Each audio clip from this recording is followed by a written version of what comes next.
Hello friends, welcome back to my channel. আমি আফরিনা হালদার। সবাই কেমন আছেন? আমি তো খুব ভালো আছি, আশা করছি আপনারা খুব ভালো আছেন। দেশের বাইরে ভিতরে যে যেখান থেকে দেখছেন, প্লিজ একটা ছোট্ট লাইক দিয়ে দেখা শুরু করবেন। আর সাবস্ক্রাইব করে থাকলে প্লিজ সাবস্ক্রাইব করে দেবেন। আর পাশে থাকা বেল বাটন অবশ্যই প্রেস করে দেবেন, যাতে আমি যখন কোনো নতুন ভিডিও আসবে তখন আপনার মোবাইলে নোটিফিকেশন চলে যাবে, আপনি আপনার সময় মতো কোনো ভিডিও দেখে নেবেন। তো দেখতে পাচ্ছেন আজকে আমি করেছি সজনে পাতা চপ বা বড়া বলতে পারেন। তো চলুন, যে যেখানে দেখছেন প্লিজ লাইক দিয়ে কন্টিনিউ অবশ্যই ফুল ওয়াচ করে দেখবেন। তো সজনে পাতা বড়া আমি কীভাবে করেছি আপনারা দেখাচ্ছে, প্লিজ লাইক দিয়ে কন্টিনিউ করুন, ফুল ওয়াচ করে ভিডিও দেখবেন। চলুন। হ্যালো ফ্রেন্ডস, দেখতে পাচ্ছেন খাওয়া দাওয়া করে একটুখানি শুয়েছিলাম 30 মিনিট মতো। শুয়ে আর শুতে পারছি না, তার কারণ হচ্ছে একটা জিনিস দেখানোর জন্য। তো কে কে চিনতে পারছেন বলুন? এই পাতাটা, এটা হচ্ছে আজকে পড়তে এসেছিলো আমার একটা স্টুডেন্টের মা দিয়েছে। তো সজনে পাতা আমি খাবো বলেছিলাম, সেটাকে গল্প করছিলাম যে খাওয়ার ইচ্ছে হচ্ছে, কিন্তু আমাদের বাজারে তো এই সজনে পাতাটা সব পাতা পাওয়া যায়, কিন্তু এই পাতাটা পাওয়া যায় না, পাওয়াই যায় না, টোটালি টাকা দিলেও পাওয়া যায় না। তো বললো আন্টি আমাদের বাড়িতে গাছ আছে, তোমার দিয়ে বলে আজকে অনেকটা দিয়ে গেছে দেখতে পাচ্ছেন। তো ভাবলাম এগুলো একবার বেছে নেই। কত টাকা মুড়ে মুড়ে দিয়েছে। তো আগের দিনকে বলেছিলাম, আজকে সব দিয়েছে দেখতে পাচ্ছেন। তো চলুন এগুলো সব খুলি, কত প্লাস্টিক করে দিয়েছে খুলি, তারপর দেখাচ্ছে আপনার সঙ্গে। হ্যালো ফ্রেন্ডস, দেখতে পাচ্ছেন সজনে শাকগুলোকে ভালো করে বেছে নিয়েছি। আর ডালগুলোকে এখানে এখানে সেই বড় বড় ডালেই সব পাতাগুলো ছিল, তো আমি সব ভালো করে বেছে নিলাম। তো চলুন এই পাতা দিয়ে আমি কী করবো আজকে দেখাবো আপনাদেরকে। এই পাতা দিয়ে আজকে বড়া তৈরি করব। তো অনেক ইচ্ছে ছিল বড়া খাওয়ার, তো পাতাটা পাচ্ছিলাম না, বলতে সময় পাচ্ছি না আমি খুব একটা যে বড়া করে খাবো। আর পাতাটাও অনেক কষ্টে কালেক্ট করেছি। তো চলুন আপনাদেরকে শেয়ার করছি কীভাবে আমি সজনে পাতা বড়া করে খাচ্ছি। চলুন আপনারা আমার মতো তৈরি করে খাবেন বাড়িতে, যদি এখন পর্যন্ত কেউ সজনে পাতা না খেয়ে থাকেন। তো চলুন। তো এখন পর্যন্ত যদি কেউ লাইক না দিয়ে থাকেন, প্লিজ লাইকটা দিয়ে কন্টিনিউ করুন, অবশ্যই ফুল ওয়াচ করে ফিরে দেখবেন। তো দেখতে পাচ্ছেন পাতাগুলো সব নিয়ে নিয়েছি কি সুন্দর করে। তো চলুন কীভাবে করছি দেখা যায়, কী কী উপকরণ নিয়ে করছি সবটা দেখাবো, প্লিজ লাইক দিয়ে কন্টিনিউ করুন। তো চলুন বন্ধুরা, আজকে আমি সজনে পাতা বড়া বা চপ রেসিপি যাই বলতে পারেন, সজনে পাতা বড়া আমি করে খাওয়াবো। তো আমি খাবো, আপনারা দেখবেন কিভাবে বানাচ্ছি। তো এর আগেও আমি বানিয়েছি একবার, কিন্তু সেটা শেয়ার করিনি।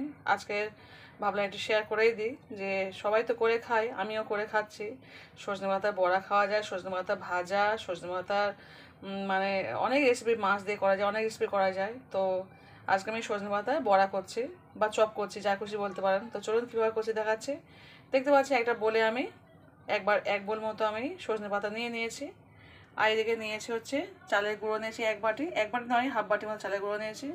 হাফ বাটি আমি নিয়েছি বেসন, আর নিয়েছি হচ্ছে একটা বড় সাইজে, বেশ বড় সাইজে পেঁয়াজ নিয়েছি, ভালো কুচিয়ে নিয়েছি। আর নিয়েছি মশলার মতো নিয়েছি লবণটা স্বাদ মতো নিয়ে নেবো। আর নিয়েছি অল্প হাফ চামচ মতো হলুদ গুঁড়ো, 1 চামচ ঝালের গুঁড়ো। আপনার ছেলে এখানে কাঁচা লঙ্কা ইউজ করতে পারেন, কিন্তু আমি কাঁচা লঙ্কা ইউজ করি না, আমি একটু ঝাল করবো বলে গোল লঙ্কাটা ইউজ করেছি। আর নিয়েছি হাফ চামচ মতো কাঁচা গোটা জিরে। তো এই হচ্ছে আমার উপকরণ। আর লবণটা নেবো স্বাদ মতো। তো যখন সমস্ত উপকরণ আমি একসঙ্গে মাখিয়ে নেবো, অল্প অল্প করে জল দিয়ে মাখাবো। মাখিয়ে আমি ফিরে আসছি, চলুন। তো দেখতে পাচ্ছেন বন্ধুরা, আমি পাতাগুলোকে ভালো করে ধুয়ে নিয়েছি। তো ধুয়ে নেওয়ার পরে প্রথমে আমি পেঁয়াজগুলোকে দিয়ে দিচ্ছি, সমস্ত পেঁয়াজগুলোকে দিয়ে দিলাম। পেঁয়াজটা দেওয়ার পরে দিয়ে দিচ্ছি বেসন, পুরো বেসনটাই দিয়ে দিলাম। এবার দিয়ে দেব চালের গুঁড়ো, এবার দিয়ে দেব যে মশলাটা নিয়েছিলাম, মশলা দিয়ে দিচ্ছি। লবণটা দিয়ে দেবো প্রয়োজন মতো। তো চলুন লবণটা আমি আমার স্বাদ মতো দিয়ে দিচ্ছি, আমার এতটুকুই লবণ দিলে হয়ে যাবে। এবার আমি অল্প অল্প করে জল দিয়ে ভালো করে জিনিসটা মাখিয়ে নেব। তো চলুন মাখিয়ে নিয়ে পরে ফিরে আসছি। তো দেখতে পাচ্ছেন বন্ধুরা, আমি ভালো করে সজনা পাতা সব কিছু দিয়ে সমস্ত উপকরণ দিয়ে মাখিয়ে নিয়েছি। নিয়ে এদিকে আমি তেলটা বসিয়েও দিয়েছি। তো কড়াইতে অল্প তেল ছিল, তেল দিতে গিয়ে ভাবলাম আপনার সঙ্গে একটু শেয়ার করেই দিই। তো তেলটা দিতে গিয়ে আর দিইনি। দেখতে পাচ্ছি আমি সর্ষের তেল দিয়ে ভাজবো এটা। তো বেশি করে একটু সর্ষের তেল দিয়ে দিলাম, তেলটা গরম হতে থাক। তেলটা গরম হওয়ার পরে আমি অল্প অল্প করে ছোটো ছোটো করে দিয়ে বড়া তৈরি করব। তো চলুন কীভাবে করছি দেখাচ্ছে। তেলটা এখন গরম হোক, হলে ভাজবো। হ্যালো ফ্রেন্ডস, তো দেখতে পাচ্ছেন আমি অফ ক্যামেরা একটু দেওয়া শুরু করে দিয়েছি, গোল গোল করে দিয়ে দিয়েছি, দেখতে পাচ্ছেন যেমন দিতে হয়। আর গ্যাসটা কিন্তু আমি এখন একদমই আস্তে দিয়েছি, তার কারণ এখন জোরে দিলে কী হবে, উপরটা লাল হয়ে যাবে আর ভিতরটা কিন্তু কাঁচাই থেকে যাবে। সেই কারণে সবসময় লো ফ্লেম দিয়ে ভাজা করতে হয়। বাড়িতে একবার হলো এরকম সজনে পাতার বড়া বা চপ করে খেয়ে দেখবেন, দারুণ খেতে লাগে। এতে অনেক রোগ প্রতিরোধ ক্ষমতাও বেড়ে যায়।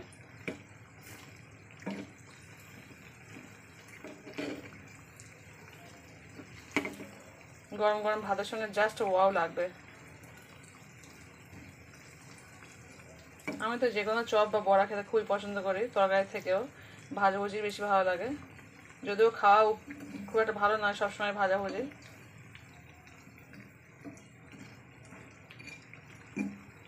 তো চলুন ভাজা করে পরে ফিরে আসছে। হ্যালো ফ্রেন্ডস, দেখতে পাচ্ছেন ভাজা আমার কমপ্লিট হয়ে গেছে। তো আমার কিন্তু গ্যাস কিন্তু আস্তে দেওয়া আছে, আমি কিন্তু গ্যাস একদমই জোরে দিইনি।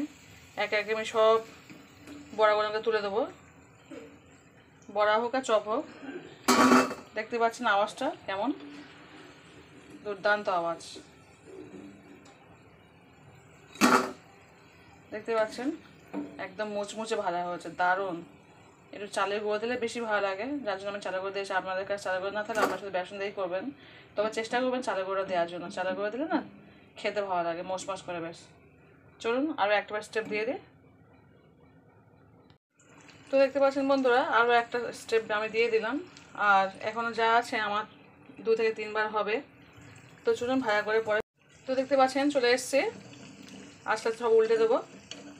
গ্যাসটা কিন্তু সম্পূর্ণ আস্তে রাখবেন, গ্যাস কোনো মতেই জোরে দেবেন না, জোরে দিলে কিন্তু ভালো লাগবে না। ভিতরটা কাঁচা থেকে যাবে, উপরটা একদম লাল হয়ে যাবে। একদম গ্যাস আস্তে দিয়ে কিন্তু চেষ্টা করতে হয়। আর যেহেতু আমার এটা কাঁচা পাতা, তো আমি একটা খেয়ে দেখলাম, দারুণ খেতে হয়েছে, খুব সুন্দর খেতে হয়েছে। আমি তো ভাজা খেতে ভালোবাসি, তাই ভাজতে ভাজতে একটা খেয়ে নিয়েছি এখান থেকে। লোভ আর সামলাতে পারছি না, সেই কারণে খেয়েই নিলাম। আর সজনে পাতা যে কোনো জিনিস আমার খুব পছন্দের জিনিস একটা। তো চলুন সব উল্টে দিয়েছি, আবার একটু পর ফিরে আসছে। তো দেখতে পাচ্ছেন আমার একা একা সমস্ত ভাজা কমপ্লিট হয়ে গেছে। তো চলুন আমি এবার তুলে নেবো আস্তে আস্তে। এবারে ঝাঁঝির সাথে তুলে নেবেন, তাহলে তেলটা থাকবে না।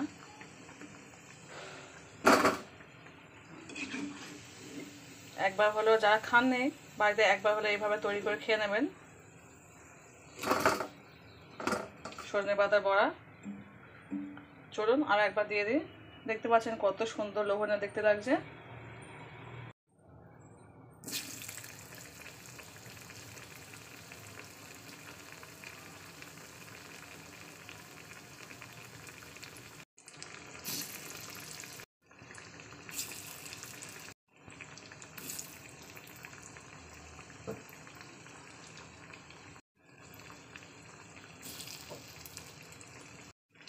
হ্যালো ফ্রেন্ডস, দেখতে পাচ্ছেন লাস্ট স্টেপ চলছে, 4টে আছে। আর এটা হয়ে গেলে আমার ভাজা কমপ্লিট।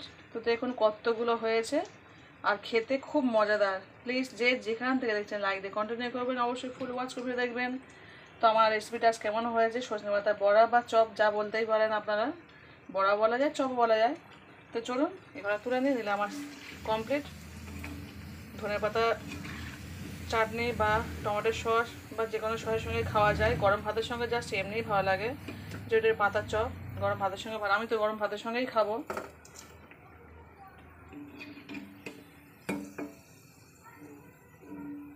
তো কেমন হয়েছে অবশ্যই কিন্তু কমেন্ট করে বলবেন প্লিজ।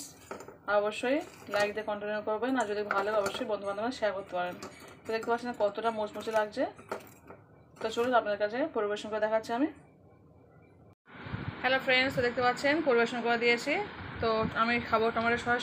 তো আপনাকে দেখাচ্ছি ভেঙে কতটা ক্রাঞ্চি জিনিসটা হয়েছে, দেখলে বুঝতে পারবেন। দেখতে পাচ্ছেন কত সুন্দর জিনিসটা হয়েছে। তো চলুন খেয়ে দেখাচ্ছে। তো আপনাদেরকে আমি খেয়ে দেখাচ্ছি কেমন হয়েছে। কত সুন্দর ক্রিস্পিভাবে হয়েছে। তো চলুন এখন আমি খেয়ে নিয়েছি, আপনারা বাড়িতে অবশ্যই তৈরি করে দেখুন কেমন হয়ে। তো সজনে পাতা বড়া রেসিপি কেমন হয়েছে অবশ্যই কিন্তু কমেন্ট করে বলবেন, ভালো লাগলে অবশ্যই শেয়ার করবেন। আর বাড়িতে অবশ্যই তৈরি করে একবার কিন্তু কমেন্ট করে জানাবেন কেমন হয়েছে। তো আজকে এই পর্যন্ত, টাটা বাই, আল্লাহ হাফিজ। কেমন হয়েছে কিন্তু অবশ্যই কিন্তু কমেন্ট করবেন। টাটা।